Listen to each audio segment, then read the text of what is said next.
Hey everybody, just wanted to record a little video.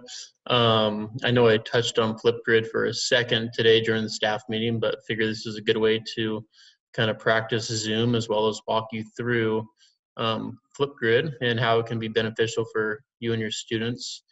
Let me see if I can pull up my screen to share with you.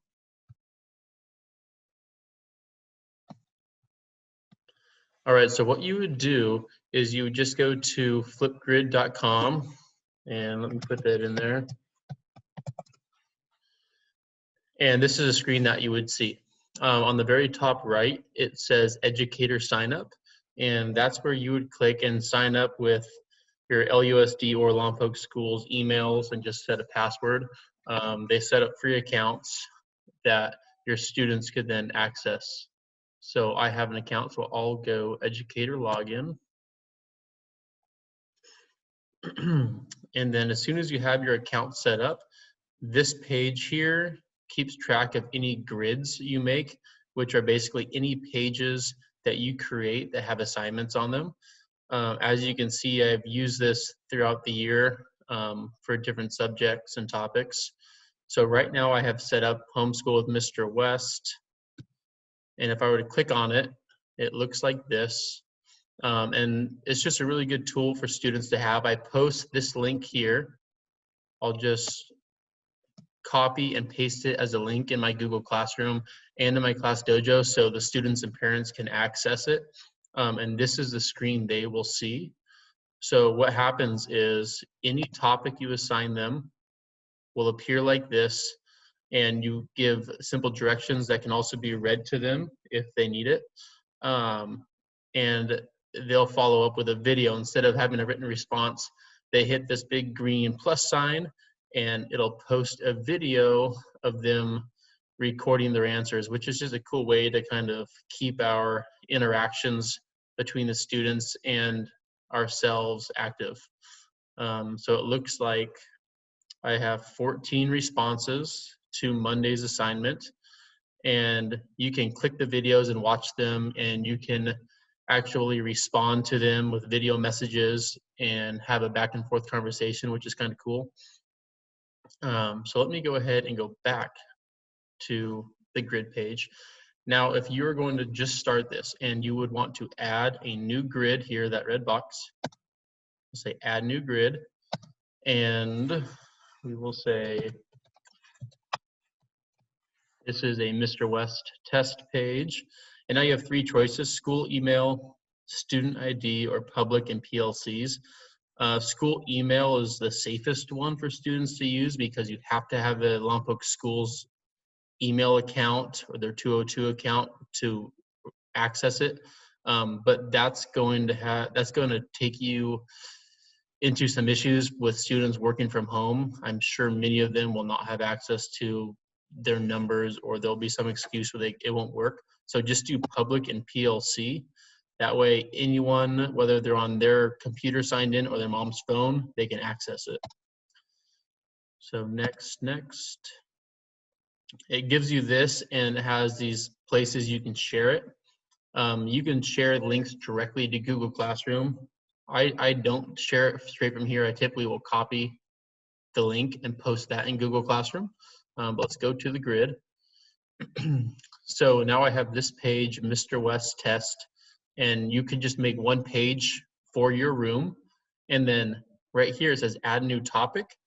You can add a new topic for every assignment you want, or every unit you do, or if you want to have the students take a verbal quiz or just read aloud, anything you want, you add a new topic. And every grid comes with this introduction topic where students can log on and introduce themselves.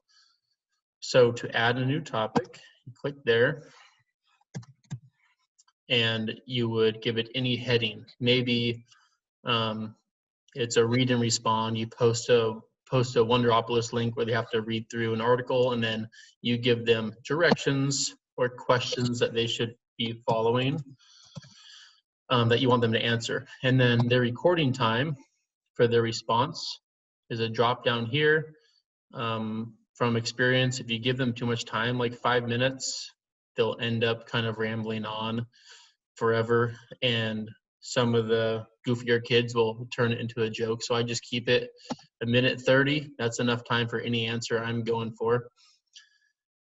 And now this is also awesome here.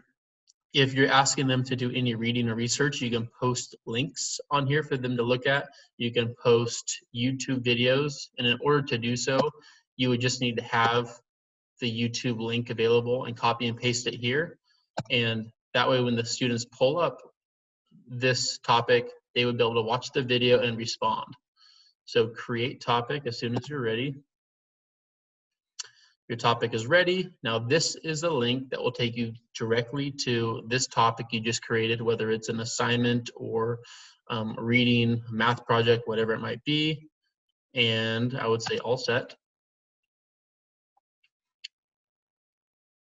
And there we go. So right here, I'm going to go back to Mr. West test.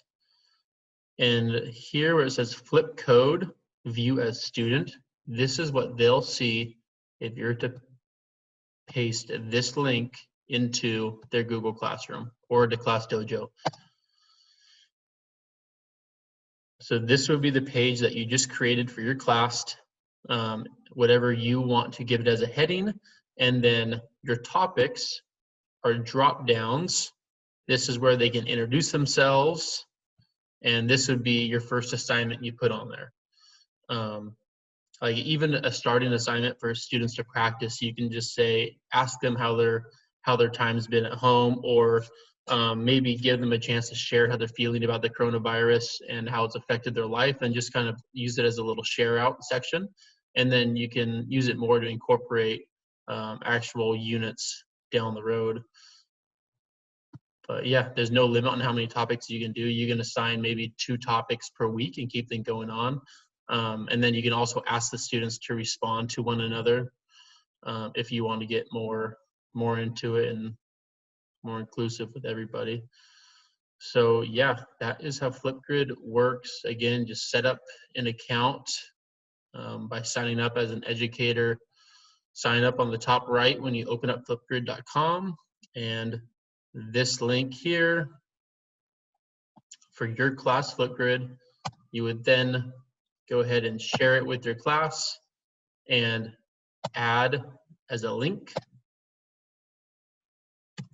And then that would be posted there. Okay. So I think that's all I have for Flipgrid. Feel free to email, reach out, Zoom, whatever it might be, text me.